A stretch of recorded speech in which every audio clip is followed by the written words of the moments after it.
Hi there, it's Ron Gula from Gula Tech Adventures. Today we're going to talk about pitch mistakes that I often see when folks are pitching us at Gula Tech Adventures. So once again, I'm Ron Gula. If you don't watch this channel regularly, I'm former NSA. I helped co-found, I ran Tenable Network Security for almost 15, 16 years. And now I'm president of Gula Tech Adventures, where we do a large amount of cybersecurity investing and also investing, giving grants to philanthropic organizations in cybersecurity. I see a lot of pitches. I would like pitches to be better. It benefits both the people who are asking and the people who are potentially thinking about getting involved. The biggest thing I want you to take away from doing a startup is go back and look at my 5-slide pitch video. Basically, I say you should talk about the problem you're solving, how you solve it, have some sort of proof of what you're doing, have your ask for the money, what you're, and then have some sort of vision of the future. And I go into that a lot. But having said that, I still see what I could see as maybe pitch issues when people are doing those pitches. So the first one is a lot of times people are not cognizant of time. When I was in flight school, we had to go out, we had to do a whole bunch of aerobatic maneuvers. I didn't really know that I was supposed to lay it all out. There's a certain amount of time you have in the airplane. It's just like that. When you're in front of a potential investor, there's so many mistakes you can make to lose time in trying to do your pitch. Like I said, stick to the 5-slide pitch deck. One of the biggest things where you lose time is in the introductions. You probably have an impressive background if you're going to be an entrepreneur. You don't need to talk about that background. You need to find a way to conveys the fact that people should have confidence in you, the fact that you know what you're doing without losing a lot of, where I'm from. And I make this mistake sometimes too. Like I'm originally born in Syracuse, and I'm like, I'm from Syracuse. Do you know so-and-so? You got to stay on target. And this means if there's 4 or 5 of you doing a demo, doing a pitch, maybe you all don't do a deep intro on what you're doing. Now, another thing that I see a lot of folks kind of losing time on is they talk about their advisors. They talk about their boards. This is important, but this is not like first date type of things. You should focus on your advisors and stuff as a detail, as a supplement, as a second or third or in-depth type of meeting. Nobody has ever invested in one of my companies because I was on the board. It's a helpful thing. It's a nice to know thing, but it can be very distracting. It can be very distracting. You should really use that sparingly. Now, another thing that people lose more time on is talking about the market. If you are in cybersecurity and you're pitching to cybersecurity vendors, you shouldn't be telling them that there's going to be more attacks this year than there were last year, that there's more vulnerabilities, so that the proliferation of IoT devices is somehow expanding. Everybody knows that, and this is taking time away from you to talk on your pitch. Again, stick to those 5 slides.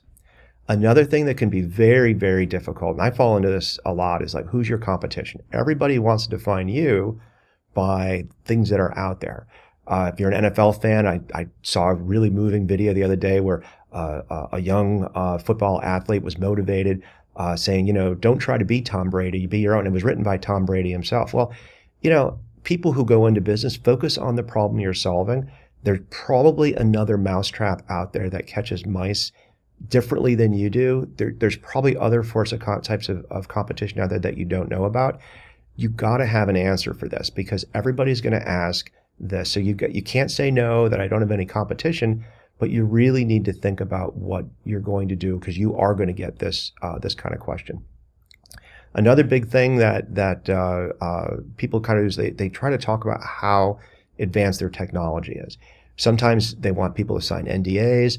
I'm going to tell you, as a business investor, the best technology does not always win. We have all sorts of examples where the best technology didn't go away, Betamax, for example. And in cybersecurity, having a technology that's better than the existing technology, that's interesting, but it's so hard to quantify. If it's an incremental improvement, maybe it doesn't justify replacing the stuff that people already have. And if it's so amazing and can solve other business things than what people are doing, that's a tough one as well. So it's good to have a sense of what you want to talk about the technology. Again, 5 slides.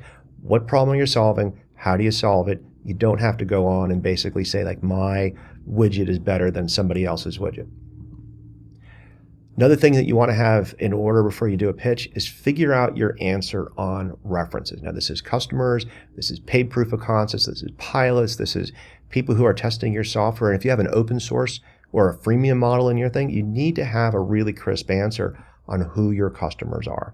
This is something that every investor, every potential investor is going to ask. Who's using your product? What did they think? Can we talk to them? If you're in early days, you might not have these things. You might not have those answers as you're ready to go. So you need to be on the same page with what people are going to be asking you for here. Another thing to stay away from is war stories. I used to be a penetration tester for the NSA. I did break into a supercomputer once. Oh, blah, blah, blah, right? Those, unless it's vital to your pitch, you really should not be falling into war stories. And this is where it comes into practice. This is where it comes into being more of a natural talker, knowing when to drop those nuggets just to be a tease a little bit might not be too bad.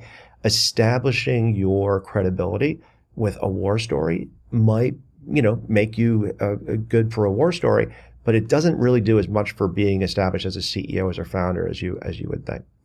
Now, the last thing I like to tell people that we really lose a lot of time on is what questions should you be asking a potential investor? A lot of times if they get, hey, we're really not interested, this is not our market, sometimes it's a harmless, hey, can you introduce us to other people? That's sometimes a catch-22 though, right? So if it's a pass because you're in cyber and you're asking people to introduce to other cyber investors, well, okay, why would you not want to do that? Well, maybe the first thing they're going to ask you is, well, are you investing in this company? And if the answer is no, well, why are you doing the introduction? The best time to ask for help in forms of new introductions is when somebody's a pass outside of your industry, because then you could say, well, do you know other cyber industries, or do you know other investors who would want to pitch? Other things is if you're looking for if you're hiring, if you have funding and you're hiring, everybody loves to place people. We're not recruiting agencies, but every firm I work with. So Gula Tech does a lot of this. A lot of the firms we work with, they always love to get people involved with companies, especially if they're minorities. But there's a lot of hope for that. So are you hiring? Do you need people? That's another good thing to ask for. Can we stay in touch? Those are nice things, and a lot of people do that.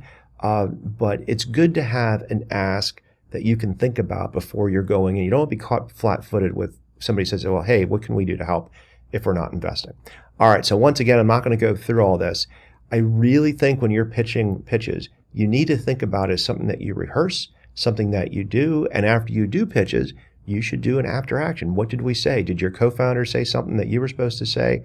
It shouldn't be roboticized and that form, but you should have a certain flow to this, such that if I saw your pitch maybe 4 or 5 times after you've done it, it would be identical based on who you're doing. So try to be consistent there. And don't forget to stick to the 5-slide pitch deck.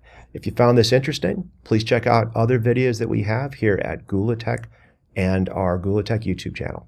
Have a great day.